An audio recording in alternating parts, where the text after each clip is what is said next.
Aí então você criou o método Brilhance, mas na verdade as contas continuaram, né? Porque nenhuma empresa tem retorno no primeiro mês. Pois é, na verdade o método Brilhance não tinha nem sido criado ainda, ele estava sendo gestado, né? Porque criar, na realidade, tem todo um trabalho, desenvolver conceitos, pensar no que vai ser uma empresa para depois ela começar a acontecer. E para isso acontecer, na realidade, ela tinha que estar viva dentro de mim, né? Eu tinha que estar praticando aquilo, tinha que estar experimentando tudo aquilo. Então, o método Brilhante ele estava sendo gestado nesse momento, né? E como você falou bem, assim, nem só de espírito vive o homem, eu precisava de dinheiro urgente, né? E nessa época eu já estava praticando muito forte, né, várias práticas espiritualistas, né, que eu aprendi ao longo da minha vida, de forma a me orientar, me trazer intuição, me trazer ideias para a minha vida de uma forma geral, não só para o curso, né, para o método Brilhantes, mas de uma forma geral. Eu já estava morando na chácara há 5 anos, mas tudo aquilo que acontecia ali era para a minha vida, para as pessoas, para os meus amigos e tudo mais. Eu nunca tinha olhado para aquilo de uma forma comercial, né? E aí, de repente, eu parei e pensei, puxa vida, eu tenho um tesouro na minha frente. Eu tenho uma série de coisas aqui que eu posso estar vendendo e posso fazer receita rápido. Nessa época, por exemplo, estava exatamente na época de frutificação dos caquis, né? Que é mais ou menos há 1 ano atrás, né? Então essa é a época do ano que a gente está vivendo agora, né? A gente está em março, abril, né? E eu tinha um caquizeiro maravilhoso, carregado, né? E aí o que aconteceu? Uma pessoa passou, olhou na rua, né? E veio, tocou a campainha e veio me pedir. Puxa, você tem caqui para vender? Né? E aí eu falei, meu Deus, olha só, as pessoas querendo as coisas, eu tenho os produtos aqui. Antigamente eu dava, né? Dava para os amigos, dava para todo mundo que pedia. Mas eu falei, puxa, eu posso começar a divulgar isso melhor e começar a vender, fazer dinheiro. E aí esse foi que eu tive essa primeira ideia. Eu peguei uma folha de papel A4, lápis de cor e fiz um cartaz e coloquei na grade da chácara, né? Vende-se caquis. E comecei a vender caqui. E não é que deu certo, não é que as pessoas começaram a aparecer, começaram, né, do nada, começaram a vir e tudo mais, e começaram a comprar. Então, assim, até tenho esse cartaz aqui para vocês verem, tem a imagem dele aqui, né, como ficou, era bem simples, né? Isso era uma coisa que essa minha orientadora, né, do método digital, ela me falava muito. Chico, cuidado, não queira ser perfeito. É melhor o feito do que o perfeito. E aí eu pensei, não, eu vou imprimir um cartaz, fazer isso. Falei, não, chega. Fui lá, peguei o lápis de cor mesmo, fiz aquilo, coloquei na grade e comecei a vender, né?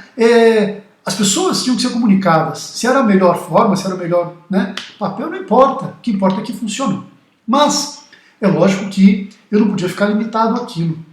E aí então, orando, pensando, né, conversando com Deus e tal, que de repente um amigo me ligou, sabendo, né, que eu trabalhava na área de turismo e tal, e aí ele falou assim para mim, Chico, vem cá, eu estou também, né, por conta da pandemia, eu produzo flores, você sabe disso, né, aqui no sul de Minas, pertinho daqui da sua casa, e eu vou começar a fazer distribuição dessas flores de carro, vou começar a levar e tudo mais. Você quer me ajudar fazendo divulgação disso?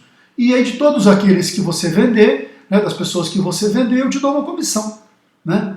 E aí eu comecei, fiz umas artes, né, uns cartazinhos, fiz uma lista de pessoas para divulgar, comecei a divulgar na comunidade, né, do bairro que eu morava, das pessoas próximas, porque eu não podia ir muito além, porque até onde ele ia com o carro, né, ele vinha do sul de Minas, então era região de Bragança, Atibaia e tal, e aí comecei a divulgar. E aquilo começou a funcionar, né? E aí começou a vender um pouquinho, apesar de eu ganhar muito pouquinho, né? Para vocês terem uma ideia, eu ganhava R$5 em cada venda, né? Aí você fala, puxa vida, R$5, né? Para quem tinha um salário muito superior a isso por um dia, né? Eu falo, puxa vida, mas é isso? E aí foi um grande aprendizado para mim, porque todo o dinheiro, todo o valor, né, que vem de um trabalho, né, não importa se é muito ou se é pouco, ele é importante, né, ele vem abençoado e ele vem para ajudar. E muitas vezes foi esse valor das vendas das frutas e das flores que me colocaram comida na mesa, né? Graças a Deus eu tinha um apoio, né, das frutas para poder ter comida também em casa e tudo mais, mas sem nenhuma expectativa de receita, foram aqueles pequenos valores que entraram.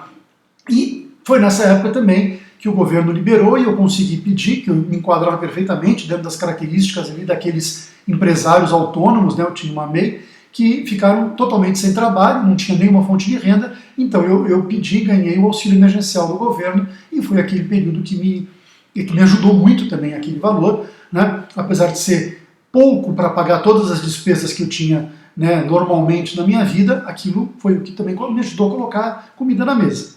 Né? É interessante uma coisa que aconteceu também, que esse amigo, ele sabendo que eu tinha as frutas, ele falou, poxa, por que a gente não começa a divulgar também as suas frutas? Né? E aí a gente começou a ampliar isso. Além daquelas pessoas que passavam na porta de casa, eu comecei a vender as frutas da chácara, né? Começamos a embalar e tudo mais, para os clientes dele, e ele começava a levar de carro. Então, de uma hora para outra, eu tinha todo um sistema de distribuição dos produtos da chácara. Né? E aí começamos a fazer, e foi muito legal, a gente vendia as flores para ele anunciava também as frutas para mim, e assim a gente indo. A coisa começou a dar tão certo que eu comecei a conversar com outros amigos ali que também moravam em chácaras, meu bairro era um bairro todo de chácaras, e eles tinham frutas que eles não faziam nada, as frutas caíam no chão, e aí eu comecei a pegar aquelas frutas, comecei a vender muitos abacates e tudo mais, e a coisa começou a ir. Começou a dar tão certo, que aí eu comecei a falar, puxa, vamos dar um salto a mais. Comecei a produzir sucos, geleias, chutneys, né, que são como se fossem geleias mais pimentadinhas e tal, doces, e comecei a vender essas coisas todas produzidas. É uma delícia, né? A vontade que dá era comer tudo, mas a gente fazia, vendia, foi muito legal. E isso tudo foi ajudando nesse primeiro momento, em especial no primeiro momento de gestação do método Brilhantes. Porque a gente não pode imaginar que eu vou criar, né, um método, vou criar toda uma coisa de um dia para o outro, não é assim que funciona. Enquanto eu ia trabalhando, isso ia me sustentando. E foi assim que foi acontecendo aí com o método Brilhantes. Né? Eu estava desenvolvendo e aquilo tudo também estava me ajudando não entrar em paranoia. Porque você imagina a mente de uma pessoa sem trabalho, sem grandes receitas, como é que fica? Né? Eu estava deixando de pagar contas porque não tinha dinheiro suficiente, estava priorizando só realmente aquilo que era vital, que era pagar a conta de luz, né? Comprar comida, essas coisas, né? Gás. Mas, por exemplo, a chácara ficava sem pagar, né? O consórcio, né? O pagamento do consórcio do banco. Então, essas coisas eram muito complicadas. E teve uma outra coisa muito interessante que aconteceu. Esse período, né, que eu chamo de período das frutas e flores, vamos colocar assim, eu comecei também, porque eu acabava recebendo as flores por um preço muito mais em conta, e eu comecei a comprar também as flores para ajudar o meu amigo, comecei a comprar também. E aí eu comecei a encher minha casa de flores, né, flores de corte, então eu começava a fazer muitos arranjos, né, florais, ikebanas, né.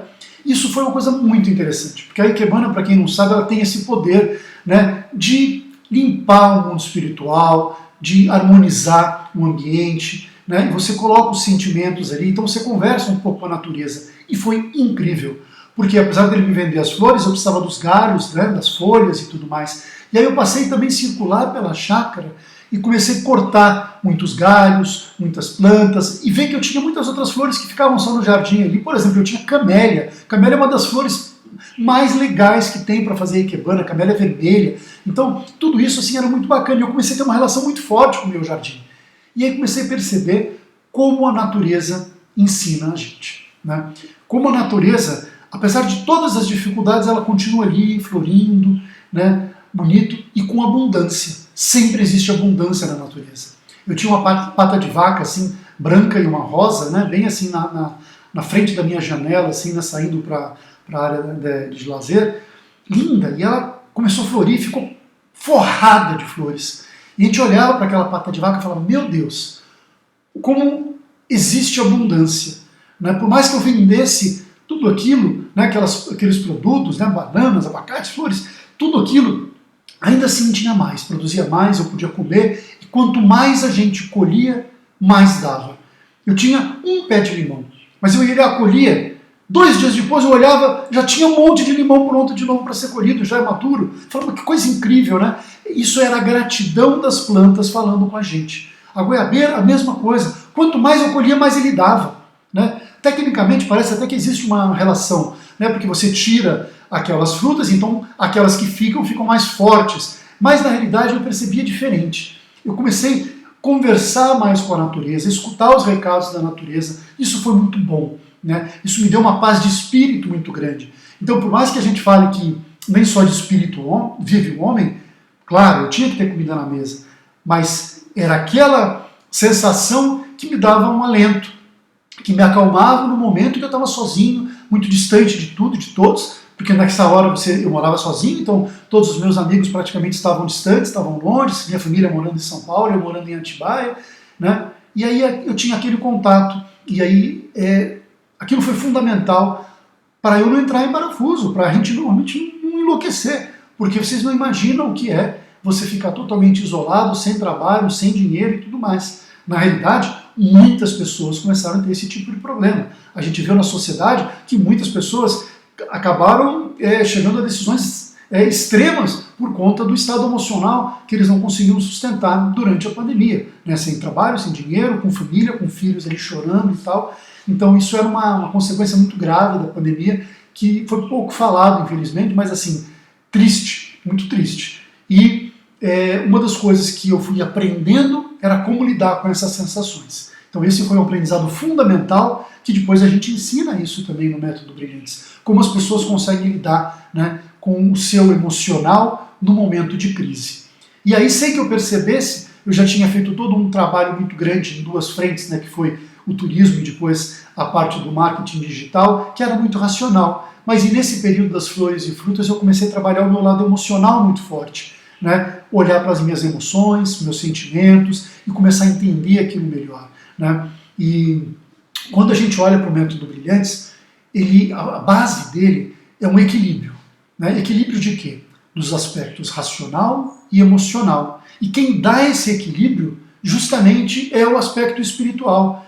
Então, quanto mais eu orava, quanto mais eu fazia as práticas espiritualistas, mais aquilo ia se harmonizando. Eu ia conseguindo ter clareza na minha atividade profissional e, ao mesmo tempo, ia harmonizando com a natureza e ia me harmonizando comigo mesmo, né? Então, em meio a uma crise, você fala, puxa vida, né?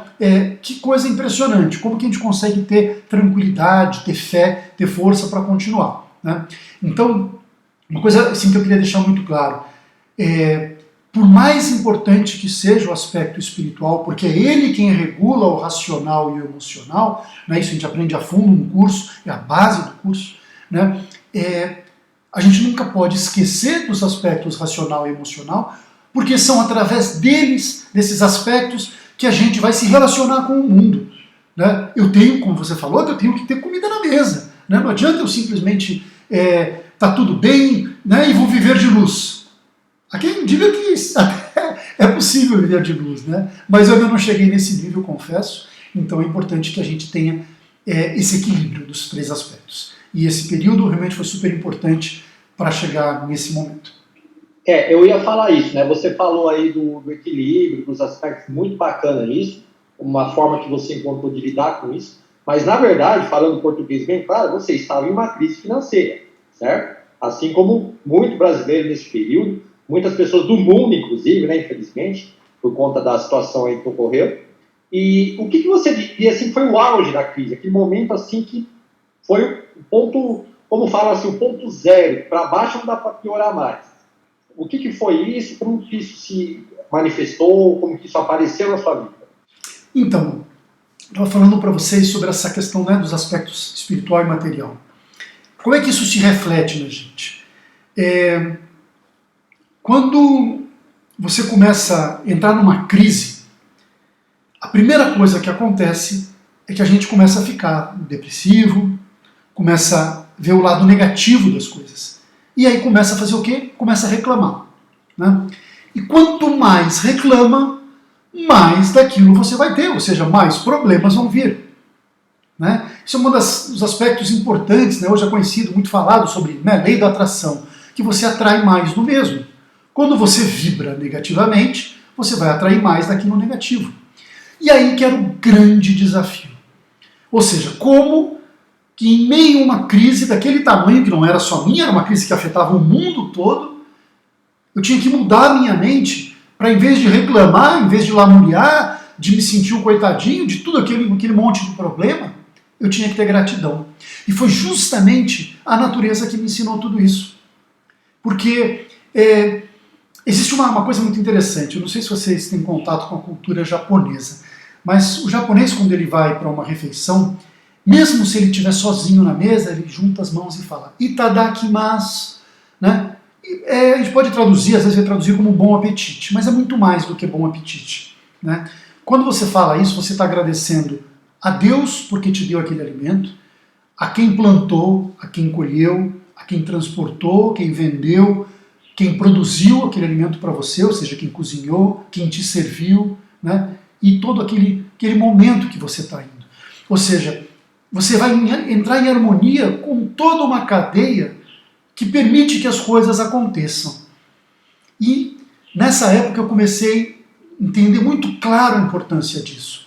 Porque, de certa forma, eu estava vendo toda aquela cadeia acontecer. E eu plantava, né, eu tinha minha horta, tinha minhas coisas todas ali, meu pomar, as ervas e tal.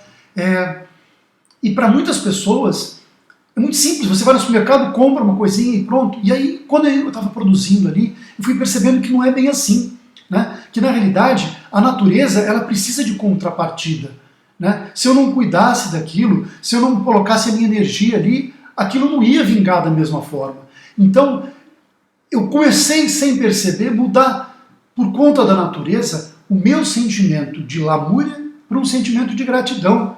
Né? Agradecer tudo aquilo. E em cada momento que eu vendia, né, que eu conseguia aqueles pequenos valores, a minha gratidão ela teve que começar a acontecer pelas pequenas coisas. Nessa época, por exemplo, eu fazia uma prática espiritualista que é o caderno da gratidão, que é muito simples. Todas as noites você vai escrever tudo aquilo que você teve gratidão durante o dia. Ou seja, eu comecei a forçar um pouquinho, né, ao escrever, olhar mais pela gratidão e menos pela lamúria.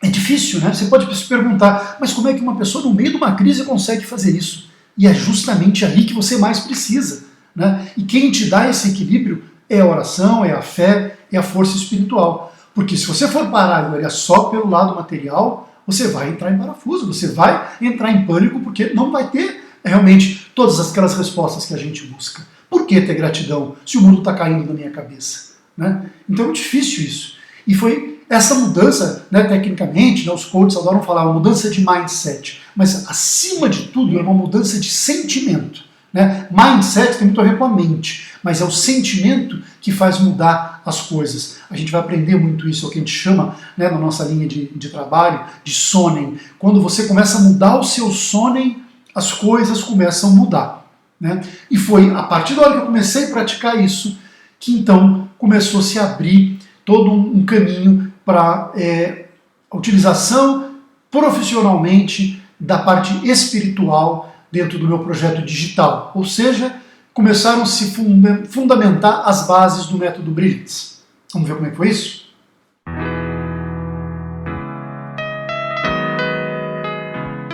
Então, gente, como eu falei para vocês, eu comecei a mudar a minha mente e o meu sentimento. E aí que as mensagens começaram a chegar também muito mais claras e o conceito do que viria a ser o método Brilhantes começou a acontecer dentro de mim. Por que isso é tão importante?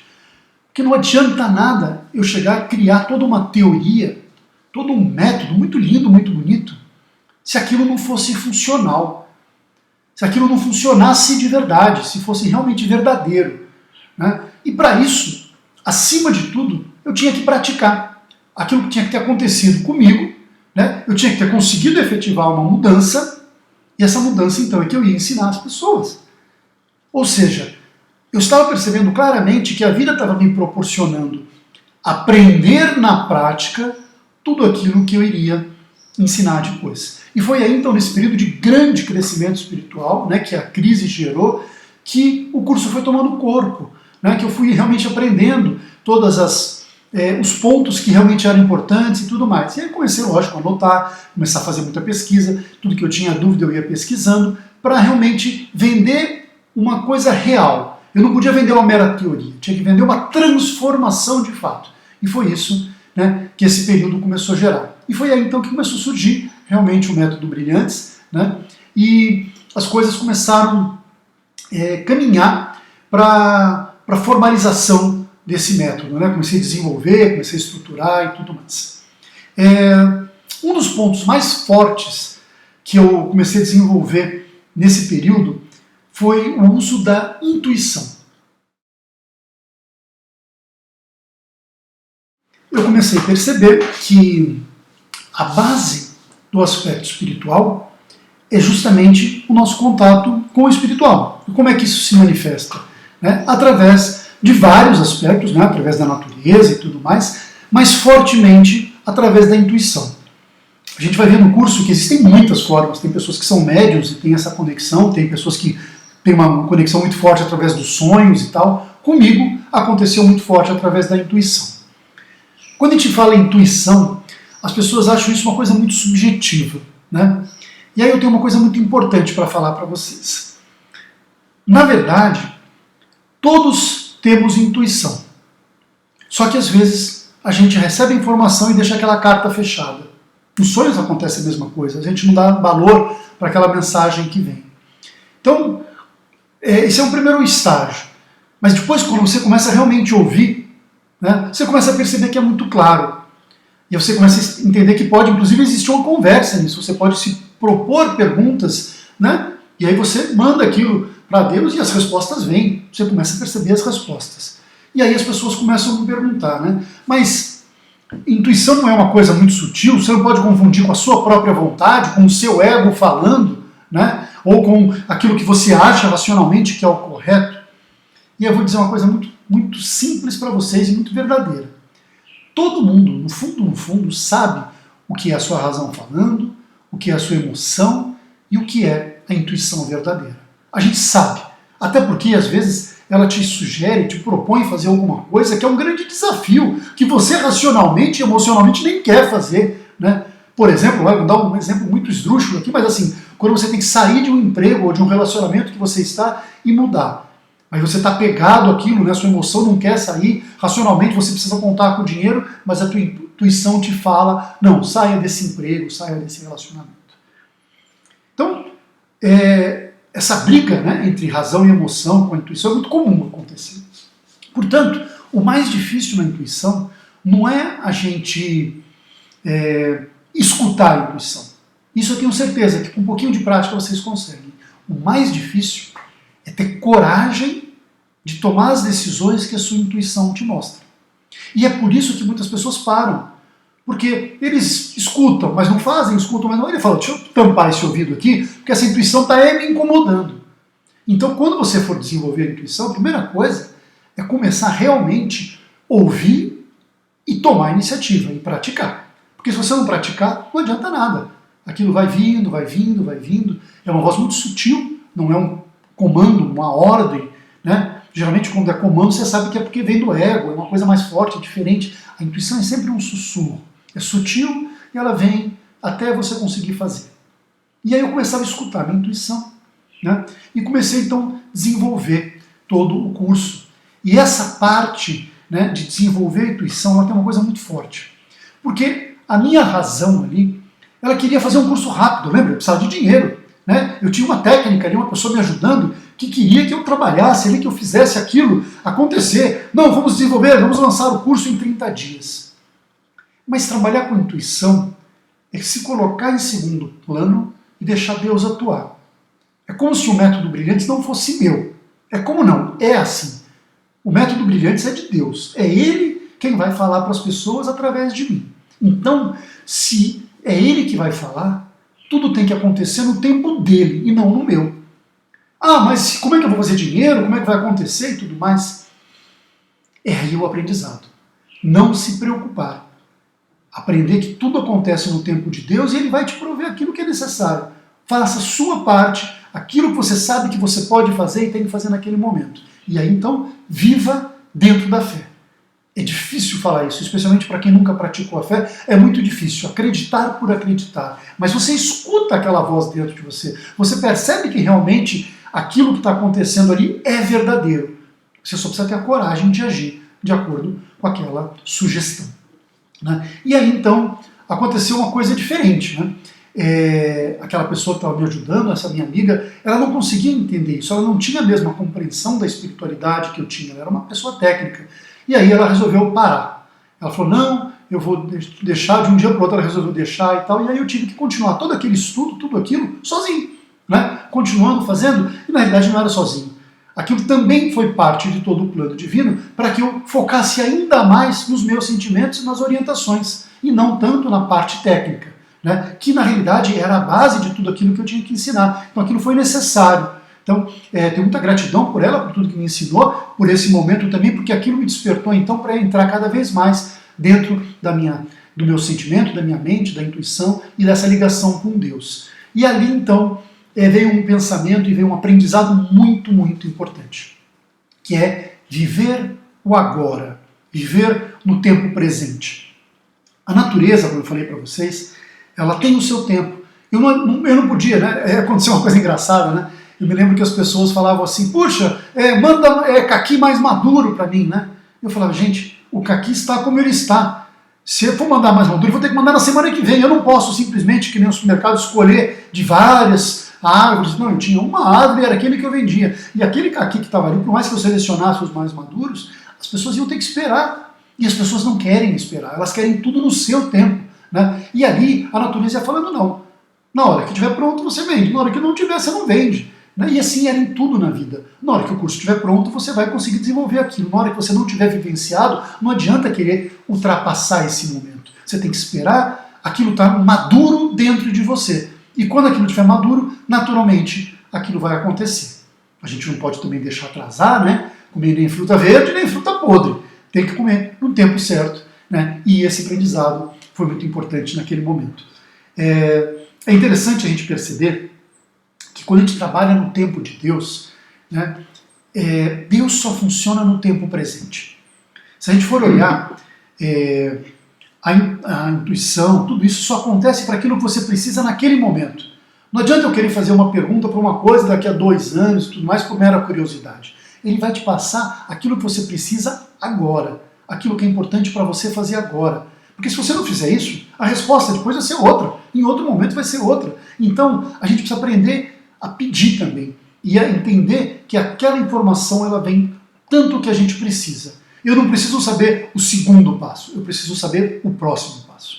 Então, é essa forma de agir, de aprender, não ficar ansioso com as respostas, que a gente aprende no Viver o Agora. Né? Se você olhar hoje, dos 2 maiores maus da humanidade, dos grandes maus, é a ansiedade e a depressão. Né? Ansiedade é você querer viver no futuro, e a depressão é quem vive muito no passado. Ou seja, as pessoas estão fugindo do tempo presente. E aonde a gente pode viver é só no presente. Então, quando a gente aprende isso, né, e uma das nossas missões com o Método Brilhantes é ensinar isso para vocês, né, é justamente viver no tempo do agora, para sair tanto da depressão como da ansiedade. Né?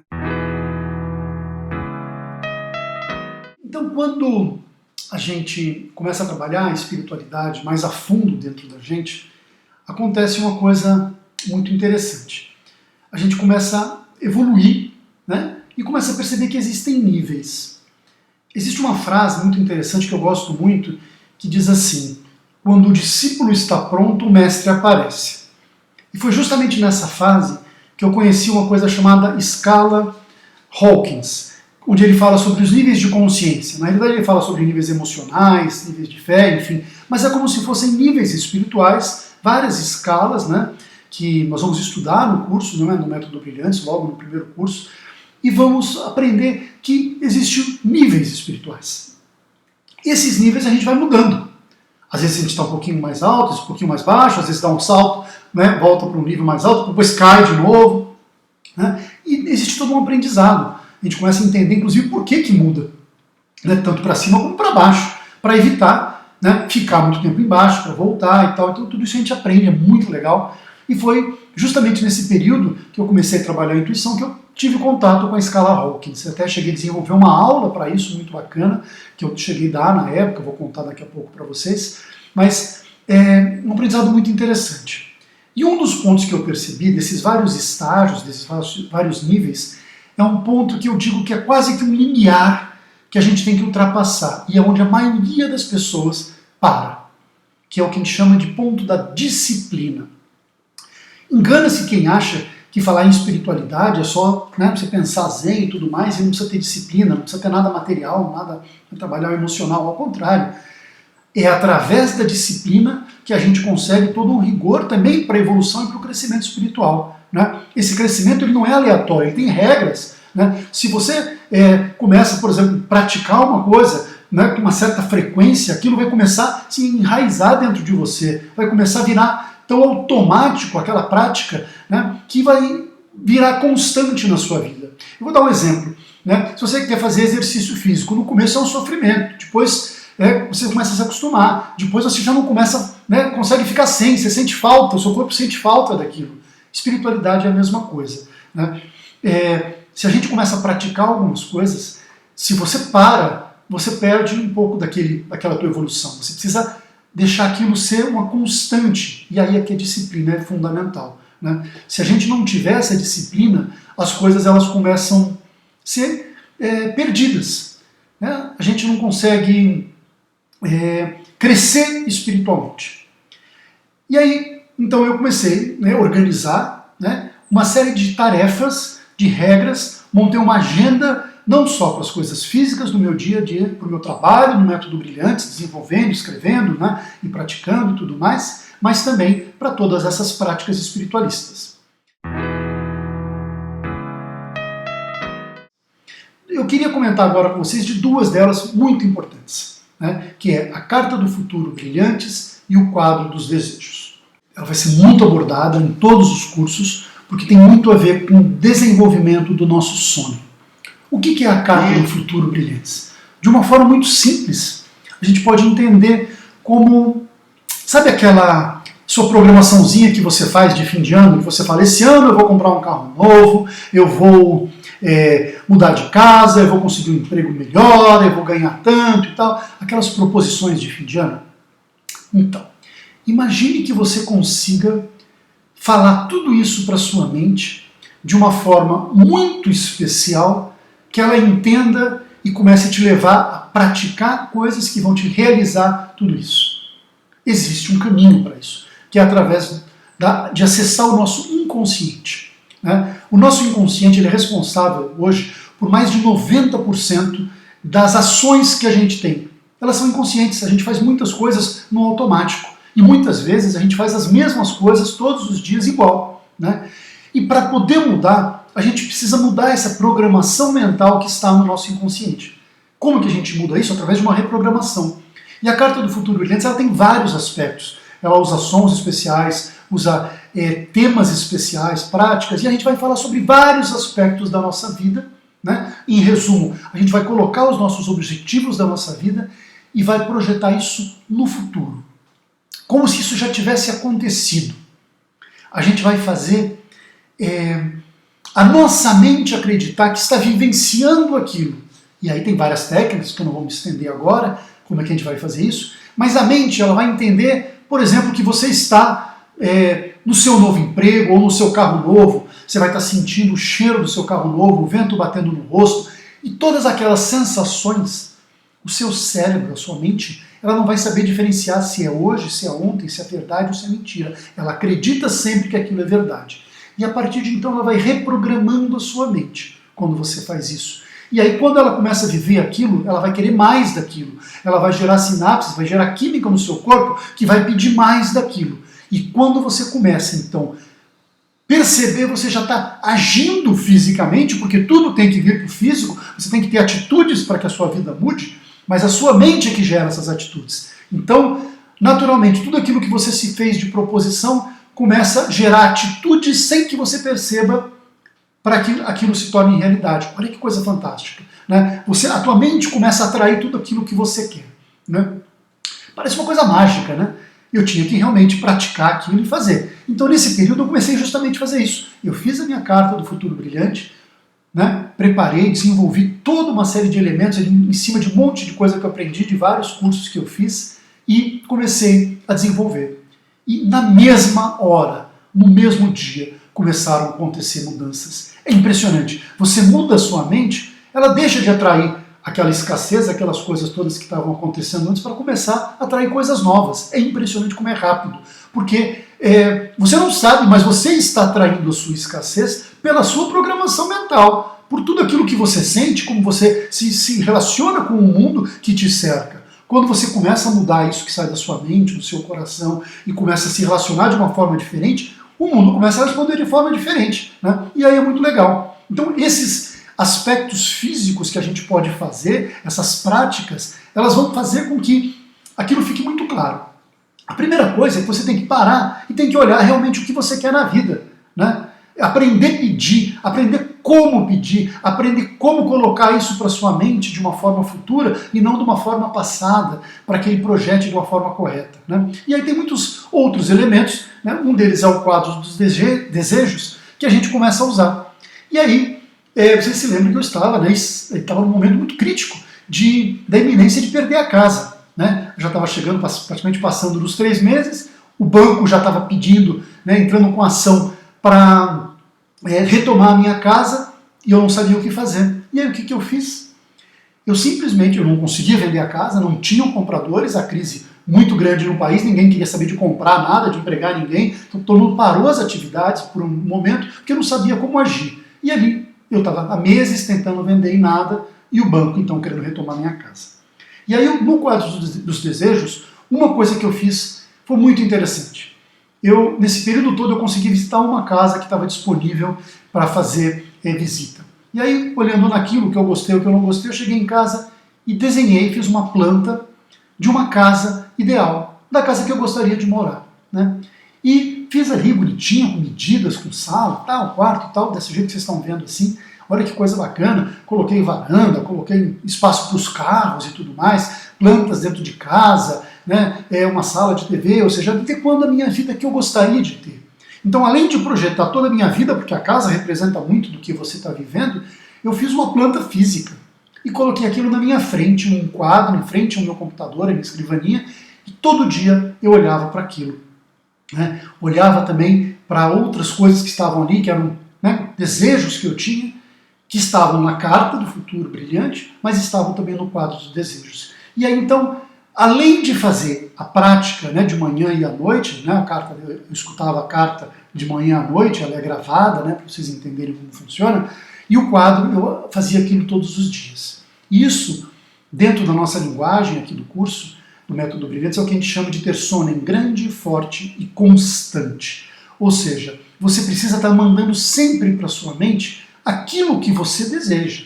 E não ficar pensando todo dia na escassez, todo dia na falta, nos problemas. Não, você tem que vibrar e vivenciar e sentir, acima de tudo, aquilo que você quer realmente projetar para a sua vida. E quando você menos imaginar, aquilo tudo vai começar a se materializar na sua frente. Então, gente, tanto a Carta do Futuro como o quadro, né, dos desejos, eles foram os primeiros passos concretos, né, junto com a escala Hawkins, que eu comecei a desenvolver dentro do Método Brilhantes.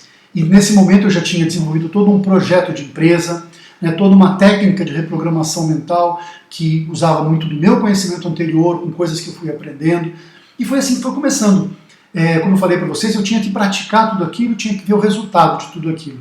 E essas foram as primeiras práticas mais importantes. E por isso que elas são das práticas que a gente vai usar ao longo de todos os cursos, porque elas realmente, né, geram resultados. Mas vocês se lembram que eu falei também dos níveis espirituais? Por que eu tenho que repetir essa carta? Né? Eu vou te falar, por exemplo, que em todos os cursos nossos, no final vai ter uma reprogramação mental, vai ter uma nova carta do futuro. É muito simples a resposta. Todo ano, né, para quem tem o costume de fazer, você não faz um novo planejamento do seu ano vindouro. Quando está lá no final do ano, você não vai fazer os seus pedidos para o ano novo, você não faz cada ano diferente. Por que você faz diferente? Você vê tudo que deu certo, que funcionou, o que você está querendo, reorganiza sua mente e vai colocando. Imagine se você está num momento de crescimento espiritual. Imagine num momento que você realmente está evoluindo.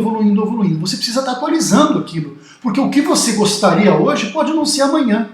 Em especial, quando você começa a trabalhar a sua intuição e começa a trabalhar, entender o que Deus quer para a sua vida, entender qual é, por exemplo, o seu Ikigai, a sua grande missão, O que você tinha como objetivo do que você queria, você pode olhar para aquilo e falar, meu Deus, isso era muito pequeno, era muito mesquinho, não era eu quero muito mais do que isso, eu quero ser muito diferente. Então você tem que fazer uma nova carta, uma nova programação, e tem que reprogramar a sua carta, sua mente, para aquilo que você quer. Né? Por isso que é importante a gente estar fazendo várias vezes e atualizando. A gente vai vendo, vai evoluir um pouquinho, e vai evoluindo nível por nível, e vai entendendo.